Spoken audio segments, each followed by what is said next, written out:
Hello friends, मैं हूं आपका फैकल्टी गणेश सोने। आज के इस वीडियो के अंदर हम अपने हाइपर वी के स्टडी को आगे कंटिन्यू करेंगे। तो चलिए शुरू करने से पहले मैं अपने मशीन के साथ कनेक्ट हो जाऊं। तो ये मेरा वही हाइपर वी होस्ट है जिसके ऊपर हमने लास्ट टाइम पे अपने कुछ प्रैक्टिकल्स परफॉर्म किए थे। ओके, फिलहाल हमने इस डेमो वीएम को क्रिएट किया था। अब इस डेमो वीएम पे मुझे कनेक्ट होना है, तो हम चलो क्विकली इसके साथ कनेक्ट हो जाते हैं। कनेक्ट होने के बाद मुझे यहाँ पे उस वीएम के सर्वर मैनेजर को लॉन्च करना है। देखिए, ज़्यादातर हमेशा तकलीफ ये होती कि हम वर्चुअल मशीन के साथ काम कर रहे हैं, कौन से इस पे काम कर रहे हैं, ये काफ़ी कंफ्यूजिंग होता है। तो आपको हमेशा ये ऊपर का जो टाइटल बार है ना, इसे पढ़ना पड़ेगा। तो बाय द वे ये पैनल आपको बताता है कि आपने उस मशीन को कनेक्ट किया है। कौन सी मशीन? डेमो वीएम, जो कि मेरी वर्चुअल मशीन है और वो होस्टेड हो रही है MUM SRV01-DC Krypton.local। मतलब कि आपका हाइपरवाइजर कौन है, यहाँ पे मैं होस्ट की बात कर रहा हूँ, और वर्चुअल मशीन कौन सी है उसकी जानकारी आपको ऊपर की तरफ नजर आती है। इधर क्लियर ना? तो अब ये बताने के बाद मैं अपने इस वर्चुअल मशीन के सर्वर मैनेजर पे जा रहा हूँ। यहाँ पे आने के बाद मुझे आपको कुछ चीज़ें दिखानी है, जैसे कि इस मशीन में फिलहाल एक ही लैंड पोर्ट कनेक्टेड है। ओके, फिलहाल यहाँ पे कुछ भी मुझे और ज़्यादा जानकारी नहीं मिल रही है। देन इस मशीन में कनेक्टेड रैम है अराउंड 1 GB और हार्ड डिस्क की स्पेस है 500 GB के आसपास। मान लो इन फ्यूचर आपको एक्स्ट्रा हार्डवेयर की ज़रूरत पड़े। ओके, इन जनरली अपने फिजिकल सर्वर के साथ कैसे करते हैं, अपने कंप्यूटर को आपको बंद करना पड़ता है, बाद में आपको मार्केट से फिजिकल हार्डवेयर लेने पड़ते हैं और आपके मशीन में कनेक्ट करके बायोस में उसकी चेकिंग करनी पड़ती है। लेकिन अगर आप वर्चुअल मशीन के साथ काम करते हो तो आपको सिर्फ यहाँ पे कुछ क्लिक्स ही क्लिक करने पड़ते हैं और आपके मशीन के हार्डवेयर अपग्रेड हो जाते हैं। ओके, तो आज वो कैसे करना है उसी का प्रैक्टिकल मैं आपको दिखाने वाला हूँ। स्टार्ट करने से पहले मैं आपको और एक चीज़ दिखाने वाला हूँ। यहाँ पे अगर मैं अपने डिस्क मैनेजमेंट को ओपन करूँ, यू विल सी यहाँ पे सिर्फ और सिर्फ डिस्क जीरो ही नज़र आ रही है, जिसकी साइज है 500 GB। ओके, अब इतना सब हो जाने के बाद हमारे मशीन में 500 GB की हार्ड डिस्क है, तकरीबन 1 GB के आसपास रैम है और एक ही लैंड पोर्ट है। तो अब मुझे इसके साथ चेंजेस करने, इन शॉर्ट में अपने वीएम का हार्डवेयर चेंज करने वाला हूँ, अपग्रेड करने वाला हूँ। सो इसके लिए मुझे इस मशीन को शट डाउन करना पड़ेगा। यहाँ पे हम उसे शट डाउन पे क्लिक करेंगे। यहाँ पे आपको एक प्लान देना पड़ेगा। फिलहाल हम प्लान देने वाले हैं हार्डवेयर इंस्टॉलेशन अनप्लान्ड। अब ये ग्रेसफुली मशीन शट डाउन हो जाएगी। सो इसे हम क्लोज कर देंगे। देखिए, वन मोर थिंग, जब कभी भी आप अपने हाइपर वी मशीन का वीएम को अपग्रेड करना चाहते हो ना, आपके फिजिकल मशीन में उतना हार्डवेयर होना चाहिए। मतलब कि अगर मैं चाहता हूँ कि मेरे वीएम का, डेमो वीएम की रैम 4 GB हो, तो मेरे मशीन में कम से कम 6 GB या 8 GB होनी चाहिए, तभी मैं 4 GB उसे दे सकता हूँ। अगर मेरे बेस मशीन में ही, मतलब मेरे हाइपरवाइजर होस्ट के अंदर ही रैम कम है, तो मैं उसे असाइन नहीं कर सकता। ओके, इन शॉर्ट जो भी आपको प्रोवाइड करवाना है वो फिजिकली आपके मशीन में हार्डवेयर होने चाहिए।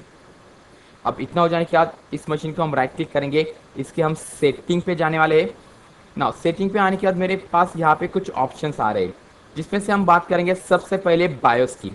देखिए, जब आप मशीन को पावर ऑन करते हो, फिजिकल मशीन को, तो आपको डिलीट या F2 प्रेस करने के बाद बायोस में जाना पड़ता है। और बायोस में आने के बाद आप क्या करते हो, सबसे पहले बूट ऑर्डर सेट करते हो। मतलब कि आपका कंप्यूटर किस से बूट हो, सीडी से हो, हार्ड डिस्क से हो, नेटवर्क से हो या फ्लॉपी से हो। मान लो आपका इंटरेस्ट है नेटवर्क से, तो आप इसे टिक करोगे अप अप अप। मतलब जब कभी भी ये मशीन ऑन होगी वो नेटवर्क से ओएस उठाने की कोशिश करेगी। जबकि सेकंड प्रायोरिटी पे मेरा सीडी रोम है और थर्ड प्रायोरिटी पे मेरा हार्ड डिस्क है। ओके, तो फिलहाल मैं चाहता हूँ कि मेरी बूटिंग हार्ड डिस्क से ही हो, मतलब ID up up up set कर दिया। देन मेमोरी, मैंने आपको बताया कि मेरे उस वीएम के अंदर 1 GB रैम थी, मैं चाहता हूँ कि इसको 2 GB की रैम मिले, मतलब अराउंड 2048। अगर इसे कैलकुलेट करोगे तो राउंड फिगर 2 GB आता है। और मिनिमम स्टार्टअप मैं चाहता हूँ मिनिमम उसे 1 GB मिले, मैं इसे इतने तक एक्सपांड कर सकता हूँ। क्लियर? बाकी के ऑप्शन फिलहाल हम अभी डिस्कस नहीं करने वाले। देन प्रोसेसर्स, अब देखिए आपके पास कितने कोर्स अवेलेबल है। अगर आपके पास मल्टी कोर प्रोसेसर है तो आप उसमें से मल्टीपल कोर यहाँ पे असाइन कर सकते हो। ओके, फिलहाल मैं चाहता हूँ कि उसे सिंगल कोर ही मिले, तो मैंने इसे सिंगल कोर कर दिया। आप चाहे तो इसे मल्टी कोर भी दे सकते हो, 2 3 4। मुझे 2 से आगे जाने नहीं दे रहा है क्योंकि मेरे पास सिर्फ 2 ही कोर प्रोसेसर है, लेकिन हमारे प्रैक्टिकल के लिए मुझे एक ही कोर चाहिए, तो मैंने 1 कोर पे सेट किया। देन देखो यहाँ पे आपको ब्लू कलर नज़र आ रहा है, ये ब्लू कलर इंडिकेट करता है कि आपने इस मशीन के हार्डवेयर में कुछ चेंजेस किए। अब अगर मैं यहाँ पे अप्लाई पे क्लिक करूँ तो देखिए यहाँ पे क्या होगा, जो सेटिंग्स थी वो फिर से ब्लैक और ग्रे में आ चुकी है। देन मेरे मशीन में एक सीडी रोम कनेक्टेड है और एक हार्ड डिस्क कनेक्टेड है। अगर मैं इस हार्ड डिस्क के ऑप्शन पे टिक करूं और ये जो इंस्पेक्ट वाला ऑप्शन नज़र आ रहा है ना, अगर यहाँ पे जाऊँ तो मुझे पता चल रहा है कि ये मेरी VHDX टाइप की हार्ड डिस्क है और उसका टाइम है क्या, डायनेमिकली एक्सपांडिंग वर्चुअल डिस्क। अब ये VHDX क्या है, डायनेमिकली एक्सपांडिंग वर्चुअल डिस्क क्या है, इससे रिलेटेड टॉपिक हम आगे इन डिटेल पढ़ने वाले हैं जब हम अपने वी डिस्क को स्टार्ट करेंगे, मतलब पार्टीशन मैनेजमेंट। अभी के लिए आप ध्यान में रखना कि ये मेरी हार्ड डिस्क है, उसका डायनेमिकली एक्सपेंडिंग फॉर्म है। हालांकि मुझे रिप्रेजेंट हो रही है 500 GB, लेकिन एक्चुअल में उसने यूज़ की है 7.72 GB। और ये रहा उसका location, V virtual machine demo VM और वर्चुअल हार्ड डिस्क। ओके, उसका फुल नेम है हमने रखा है डेमो VM VHD क्लोज। अब मेरा इंटरेस्ट है हार्ड डिस्क को ऐड करना, तो मैंने IDE कंट्रोल पे जाना है, यहाँ पे ऐड हार्डवेयर, देन आपको न्यू पे क्लिक करना है। फिलहाल यहाँ पे आपको कुछ पैनल बताए जाएंगे, disk format, disk type, specification, disk configuration and summary. अब देखा जाए तो ये भी ऑप्शंस इन डिटेल हमें पढ़ने हैं। अभी के लिए मैं चाहता हूँ कि वो हार्ड डिस्क क्विकली बन जाए, तो मैंने फिनिश पे क्लिक किया। अब देखो यहाँ पे मुझे एक एरर आ रहा है, the error says that the system file created so and so name file is exist. मतलब वो कहता है कि भाई इस नाम की हार्ड डिस्क ऑलरेडी अवेलेबल है। तो अब हम क्या करेंगे, हम इसका नाम ही चेंज कर देते हैं। तो मैंने स्पेसिफिक नेम लोकेशन पे आ गया और यहाँ पे हम देंगे डिस्क -01 और इसका पाथ हमें रखना है demo virtual hard disc and finish. Okay, अब जो मैंने यहाँ पे सेटिंग की थी ना, अगेन मैं इसको आगे आपको इन डिटेल पढ़ाने वाला हूँ। फिलहाल के लिए मेरा इंटरेस्ट था हार्ड डिस्क ऐड करा, तो मैंने न्यू पे क्लिक किया। आप डायरेक्टली फिनिश कर सकते हो, आपको इस तरह का एरर नहीं आएगा। अगर आया तो आपको इसका नाम चेंज करना है, सिर्फ हार्ड डिस्क का नाम। ओके, तो जो भी नाम आएगा वो उसे ले लेगा। फिलहाल के लिए मैंने इसके हार्ड डिस्क भी ऐड कर दिए। अब अगर इस हार्ड डिस्क की मैं साइज या इसकी जानकारी देखने जाऊँ तो मुझे इंस्पेक्ट पे क्लिक करना है। तो यू कैन सी ये मेरी VHDX टाइप की हार्ड डिस्क है। इसकी कुल साइज बताएगा 127 GB, जबकि एक्चुअल में यूज कर रहा है 4 MB। या तक क्लियर। अब ये हो गया। अगर आपके मशीन में SCSI कंट्रोलर है तो आप SCSI कंट्रोलर के हार्ड डिस्क भी ऐड कर सकते हो। ओके, नाउ अब मुझे और कुछ हार्डवेयर ऐड करें, तो मैंने ऐड हार्डवेयर पे क्लिक किया। अगर आपके पास SCSI कंट्रोलर तो यहाँ पे क्लिक करेंगे। अगर आपको नेटवर्क एडाप्टर ऐड करना है तो आप वो भी कर सकते हो। फिलहाल मेरी मशीन में सिर्फ एक ही लैन पोर्ट है, मैं चाहता हूँ कि और एक लैन पोर्ट आ जाए, तो नेटवर्क एडाप्टर मैंने क्लिक किया, ऐड। अब कौन से टाइप का लैन पोर्ट चाहिए, हालांकि आपने जितने भी स्विच बनाए होंगे उन सब की लिस्ट यहाँ पे आ जाएगी। तो ये जो मेरा VMNet 01 है ना, ये मेरा एक्सटर्नल स्विच है। ये जो VMNet 02 ये मेरा इंटरनल स्विच है। ओके, तो आपको उस मशीन को कौन से नेटवर्क के साथ ज्वाइन करना है, अकॉर्डिंग टू दैट आपको यहाँ पे V स्विच सेट करना पड़ेगा। और V स्विच होता क्या है, इससे रिलेटेड प्रैक्टिकल हमने पिछले वीडियो में देखे थे। अब मुझे सिर्फ यहाँ से पिकअप करना है, तो मैं चाहता हूँ कि उसे एक VMNet 0 का एक्सेस मिले।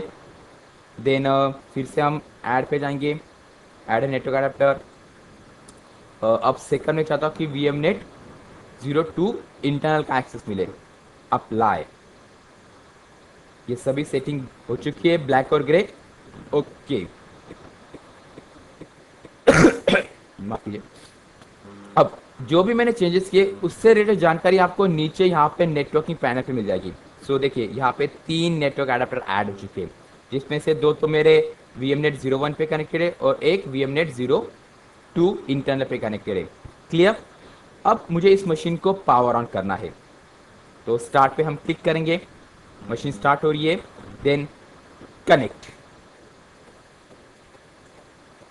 तो अभी मैंने जो कुछ भी चेंजेस किए इस मशीन के साथ वो मुझे अपने उस VM में रिप्रेजेंट होने चाहिए।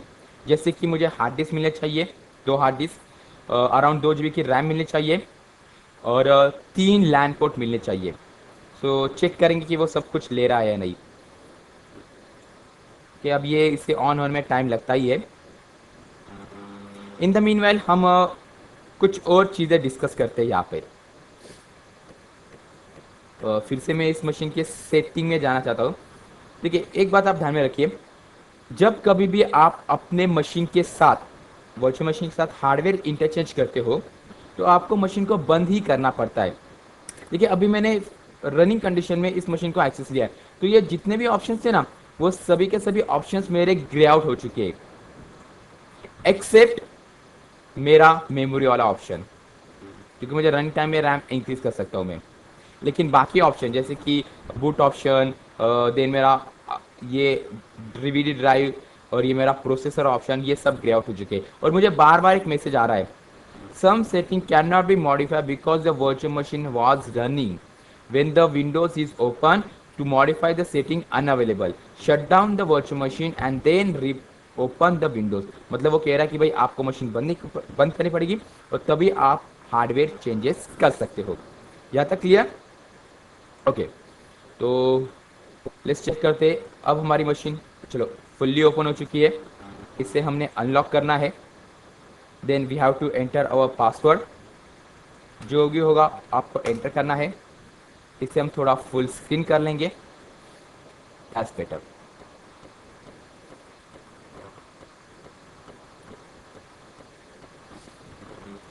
सो क्लिक ऑन सर्वर मैनेजर और इन द मीन वाइल हम यहाँ पे डिस्क पैनल को भी ओपन करेंगे। सो डिस्क mgmt.msc, इस कमांड से मेरा डिस्क मैनेजमेंट ओपन हो जाएगा।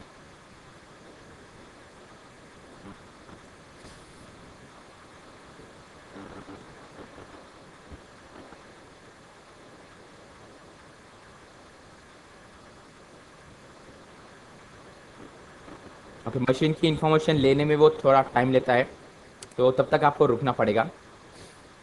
Okay, so now you can see मेरे इस मशीन में शुरू में सिर्फ एक ही हार्ड डिस्क थी 500 GB की। अब ये देखो 120 GB की हार्ड डिस्क मैंने ऐड की है। ओके, तो एक हार्ड डिस्क तो मुझे बताया जा रहा है।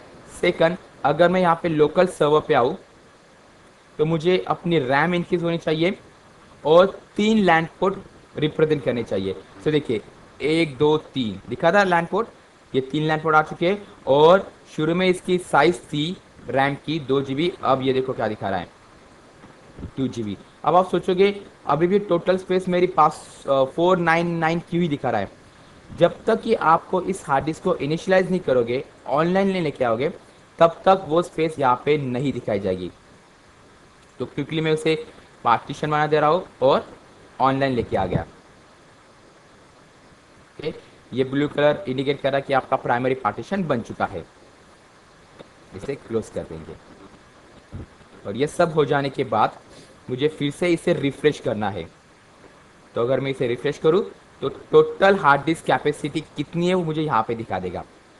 अब जो मैंने ये किया था ना, इनिशियलाइज करवाना, पार्टीशन करना, इससे रिलेटेड भी हम आगे पढ़ने वाले हैं। ओके, तो फिलहाल के लिए मेरा मेन इंटरेस्ट था आपको वीएम के साथ हार्डवेयर इंक्रीज करवाना, हार्डवेयर के साथ चेंजेस करवाना। ओके, आज के लिए इतना ही। मैं हूँ आपका फैकल्टी गणेश सोनने। आने वाले वीडियोस के लिए हम ज़रूर मिलेंगे हमारे यूट्यूब चैनल के ऊपर। Still then, bye.